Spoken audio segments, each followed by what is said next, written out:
This is the standard for installing automotive AC compressor valve plates, particularly variable displacement compressors.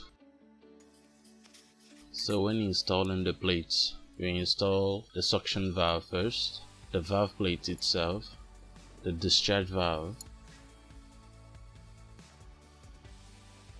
and finally the top gasket, and the same goes for the front side. On top the open pistons, the suction valve first, then the valve plates, the discharge valve, and a top gasket, and this goes for all other variable displacement AC compressors. Please subscribe and hit the like button for more ideas like this.